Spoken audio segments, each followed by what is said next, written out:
차이나TV 금요일은 세상에서 가장 쉬운 중국 주식 이야기 용인대 중국학과 박승창 교수님과 함께합니다. 화상으로 오늘도 연결돼 있습니다. 교수님 안녕하세요. 예, 반갑습니다. 네, 그동안에 중국에 계셔서 화상으로 연결했는데 한국에 들어오셨다는데 왜 스튜디오에 안 오시는 겁니까? 이거 오자마자 그 오미크론 때문에 또 이렇게 열흘 격리라는 이슈에 또 걸려서 지금 집에서 예. 자가 격리 중입니다. 아이고 참 고생 많으셨습니다.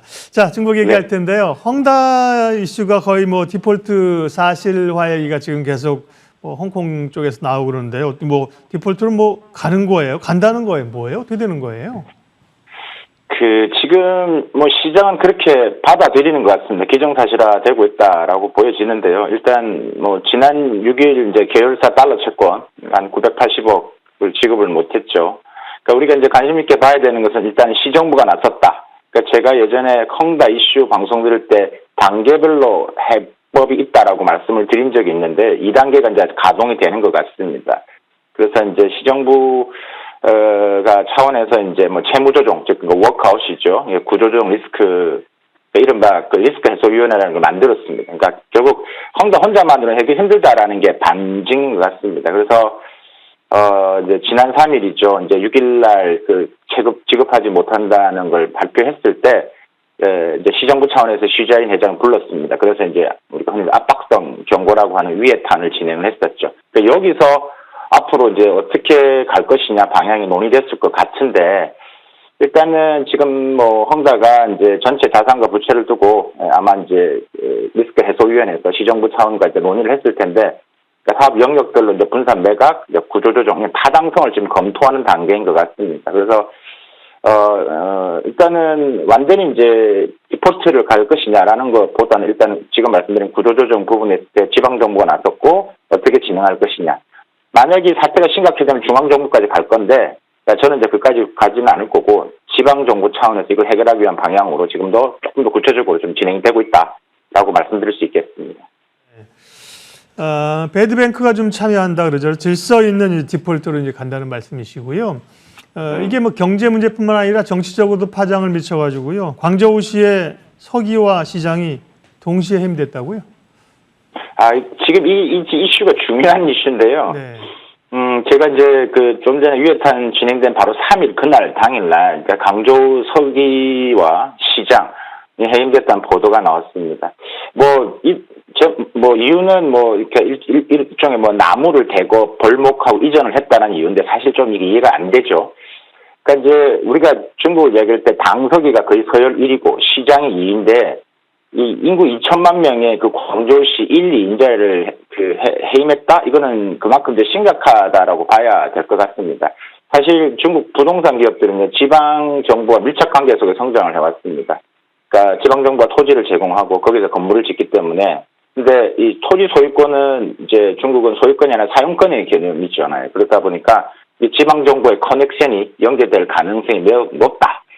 그래서 이제 봐야 될 것 같고, 이제, 사실 지난 10년간이 헝다 배당금 규모가 약 한 120억 정도 되는데요. 그 중에 한 3분의 2가, 한 80억 달러죠. 이 쉬자인 회장한테 갔다라는 겁니다. 근데 그 돈이 어디로 갔느냐. 그러면 이제 그게 광저우 공산당으로 건너갔을 가능성도 지금 배제할 수 없다라는 게 이제 판단인 것 같습니다. 저도 이제 그런 의문점을 사실 가지게 되고요. 사실, 그래서 지금, 이 헝다가 광저우에서는 가장 대표적인 기업이죠. 세금을 가장 많이 낸 기업입니다. 그래서 이번에 해임은 두 가지겠죠. 디폴트 사태에 대해서도 뭘 했느냐, 책임 추궁에 대한 차원일 것이냐, 아니면 헝다와 시정부의 검은 거래, 커넥션이 있는지에 대한 쟁점, 이런 여러 가지 이슈가 이 지금 해임건과 이제 연관되어 있다라고 이제 보여집니다.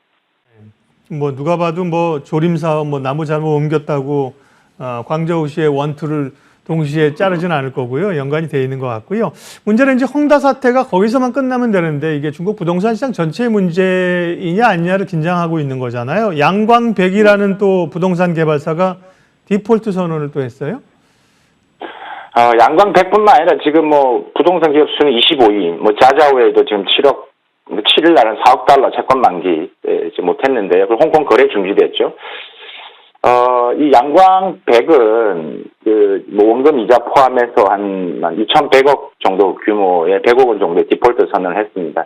중국 부동산 서열 한 120위 정도 수준인데요. 홍콩 상장 기업인데, 지금 국내 매체에서는 이 보도를 이제 뭐 천진에 있는 우리 텐진에 있는 코리아타운에서 사업을 진행하는 곳이다라고 지금 소개를 하고 있는데, 사실 그건 아니고요. 전체 이 양광배기 사업 운영하는 한 10개 도시 중에 하나가 바로 텐진에 있다라는 거고요. 이 양광배기 99년도에 1999년 광서 장족 자치구에 설립이 됐습니다. 그래서 이 회사가 유명해진 거는 베이징에 이제 CBD라고 하는데, 그러니까 중앙 비즈니스 이 구역이 있는데 그 핵심 지역이 있죠. 그 중에 건물 중에서 이 국제 아파트를 건설했습니다. 그래서 유명해졌고 돈을 많이 벌었습니다.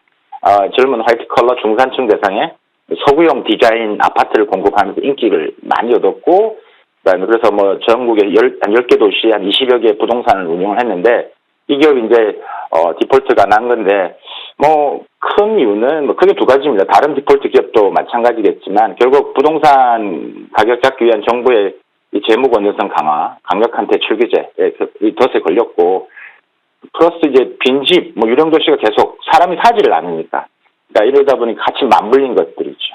올해만 해도 지금 중국 이 부동산 규제 정책만 한 320건이 나왔습니다. 그러니까 이제 벗어날 수 없는 상황이 됐다라고 보여지고, 앞으로의 이런 영향은 지방 정부가 많이 힘들어질 것 같습니다. 왜냐하면 앞에서 말씀드렸다시피 지방 정부야 이 건설사는 매우 많은 밀착 관계가 있다. 즉 많은 세원을 걷어들이고 있기 때문에 앞으로 그로 인해서 지방 경제 성장 동력들이 또 축소될 가능성도 좀 걱정이 되긴 합니다.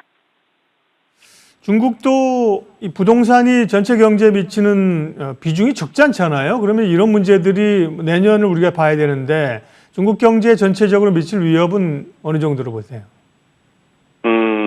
이 부분에서 많은 분들이 걱정을 많이 하시죠. 그래서 말씀하셨다시피 부동산이 중국 전체 시장에서 25% 정도 한 4분의 1을 차지합니다. 그래서 지금 이 사태가 이제 앞으로 이제 계속 커져갈 것이냐라는 건데, 사실 이 헝다, 지금 우리가 논의하고 있는 헝다는 사실 중소형 건설사와는 좀 상황이 다릅니다. 이 헝다는 정말 우리가 걱정하는 연쇄 파산의 단초가 될 수는 있다. 왜냐 그러면 건축 자재, 철강, 설비 이런 헝다와 연결되어 있는 이 전후방 기업들이 한 8,400개 정도 됩니다.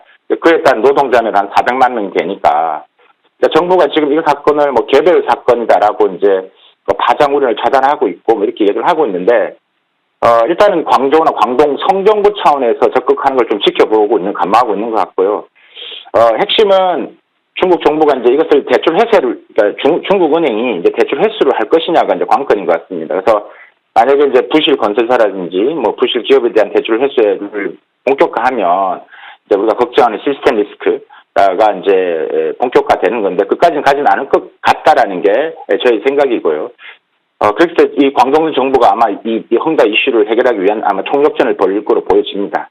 15일부터 지금 하는 지준율 0.5% 인하 같은 경우 유동성 푸는 것도 전반적으로 좀 중국 부동산뿐만 아니라 경제 자체가 좀 상황이 안 좋은 건 사실입니다. 제가 중국 현지를 좀 많이 돌면서 느낀 것은 지금 부동산도 부동산이지만 이 코로나로 인해서 지방 소비가 지금 매우 부진하고 심각한 상태입니다. 때문에 지금 올해 6% 달성이 지금 현장을 본 느낌은 매우 어렵다. 중국이 지금 소비에 대한 의존이 높은데 거기 소비가 지금 일어나지 않고 있다는 것은 조금 중국 경제의 올해 전망치를 아마 떨어뜨리는 가장 결정적인 요인이 될 것 같습니다. 네. 사실은 2008년에 금융위기도 리먼 사태가 부동산에서 나온 거잖아요. 그런데 이제 중국은 그때는 전 세계 자금이 다 묶여 있었던 건데 중국은 글로벌 자금들이 얽히고 설키지는 않아서 그렇게까지 위험으로 갈 걸로 보시진 않았고요. 그러다 보니까 이번 주에 지준율 인하했고 또 추가 인하 얘기도 나오대요. 경제를 살리기 위해서 완화적인 통화 정책을 펼 거라는 얘기들이 꽤 나오던데요. 네, 그 핵심은 지금 진행되고 있는 바로 중앙경제공작회의로 귀결되는 것 같습니다. 이게 8일부터 지금 이제 10일까지니까요. 오늘까지죠. 아마 오늘 오후에 전반적인 방향의 윤곽이 나타날 것으로 보여집니다. 중앙경제공작회의라는 것은 제가 그전 이 차이나 TV 시간에 소개도 많이 좀 드렸던 것 같은데, 그러니까 매년 12월에 진행됩니다. 중앙경제공작회의인데 이게 이제 한 해를 정리를 하고 내년 경제 정책에 대한 방향성 입안을 하는 건데, 여기서 이제 어떤 내용이 나올 것이냐가 이제 핵심인데, 이 중앙경제공작회의를 하기 전, 그러니까 지난 6일입니다. 그러니까 중앙정치局회의에서 대충 방향성이 나왔다라는 것들이죠. 그 방향성이 결국 민생 이슈 집중되어 있다. 그게 이제 부동산, 일자리, 출산, 공공서비스 이런 부분에서 집중되어 있다. 거기서 어떤 얘기가 나왔냐면 이제 부동산 규제를 완화될 것처럼 보이는 멘트가 나왔는데 그 멘트가 이제 부동산 산업의 건강한 발전과 선순환 촉진.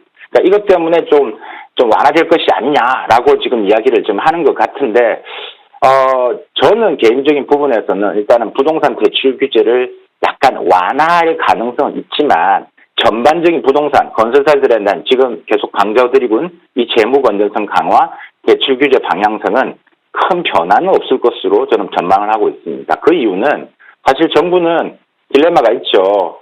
일자리 창출, 부동산을 잡기 위해서는 지금하고는 규제 교피를 계속 더 조여야 합니다.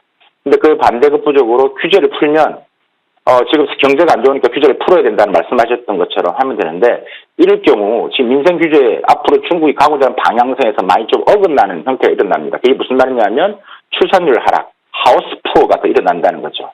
지금 부동산 가격이 10% 상승할 때마다 출산율이 1.5% 하락한다는 말을 하고 있습니다. 좀 더 민간에서 중국인들이 하는 말의 표현을 좀 들으면 부동산 가격 상승이 가장 좋은 피임약이다. 그러니까 인구 절벽 문제가 중국이 매우 지금 심각한데 이 부동산 이슈를 잡지 않으면 결국 인구 문제도 해결할 수 없다라는 게 지금 당면된 문제라는 것입니다.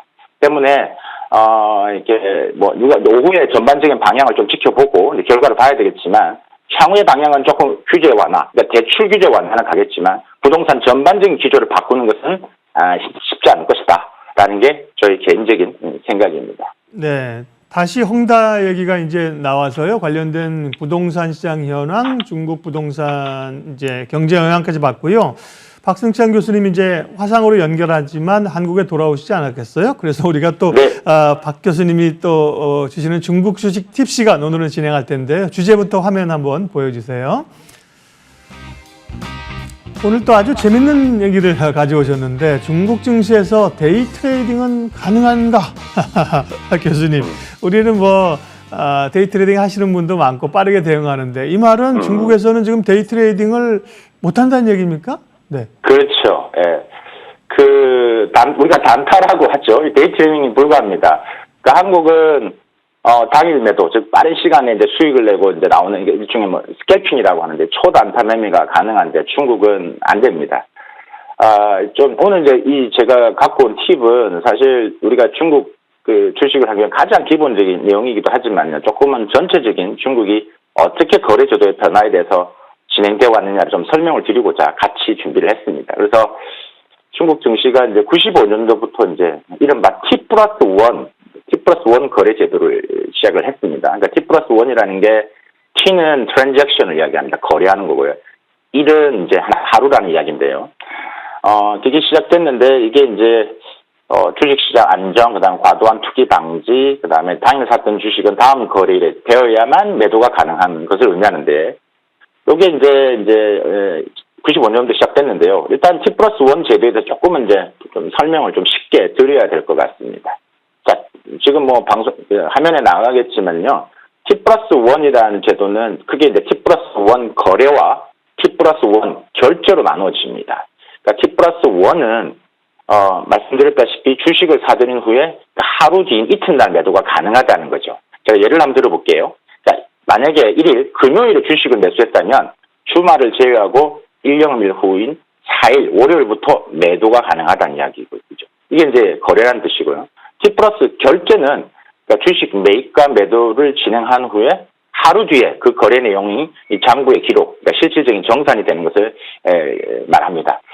이게 지금 우리가 가장 중국 주식의 핵심인 A주를 이야기하는 거고 B주 같은 경우는 조금 다릅니다. 더 시간이 더 걸립니다. T+3니까. 그러니까 거래가 이루어지고 4일째 되는 인수확인이 가능하다는 이야기고요. 제가 이제 오늘 이 이야기를 하면서 뭐 간단하게 중국 증시 거래제도 변화도 지금 자료를 좀 준비했는데 뭐 잠시 보시면 될 것 같은데요. 뭐 우리가 중국 상하이나 선전 거래대에서 많이 배웠습니다. 제가 하나하나씩 쉽게 설명을 드렸는데요. 사실 많은 과정을 거쳤습니다. 지금 보시다시피. 그래서 뭐 처음에는 90년도에는 뭐 T+4를 시작했고 91년도는 T+1 제도를 마련을 했고 사실 우리처럼 당일 매매 횟수 제한 없이 하는 이 T+0가 92년도에 한번 한 적이 있습니다. 그런데 좀 문제가 많았죠. 그래서 투기 세력도 있었고 변동성, 불확실성 이러다 보니까 기존에 있는 부분에서 주식 거래 방식을 T+1으로 좀 바뀌었다라고 보시면 될 것 같고요. 지금 중국 그 데이트레이닝의 그럼 앞으로 변화는 어떻게 될 것이냐? 그럼 우리처럼 이렇게 T+0로 가는 가능성은 있냐라고 했을 때 지금 논의가 시작되긴 합니다. 작년 양회에서 처음 논의가 시작됐고요. 그래서 상하이 거래소 이제 커트왕방 같은 경우는 데이트레이닝을 이제 한 번 정도는 할 수 있게끔 해보자라는 논의가 되고 있습니다. 그래서 이게 우리처럼 여러 번 사고 파는 것이 아니라 최대 한 번만 당일 매도가 가능하도록 하는 방향으로 지금 논의가 되고 있고 그 부분에서는 아마 어떤 내년 정도는 어느 정도 변화가 있지 않을까라는 생각은 해봅니다. 아주 흥미로운 얘기를 해주셨습니다. 예, 오늘 세상에서 가장 쉬운 중국 주식 이야기 용인대 중국학과 박승창 교수님 함께했습니다. 고맙습니다. 감사합니다.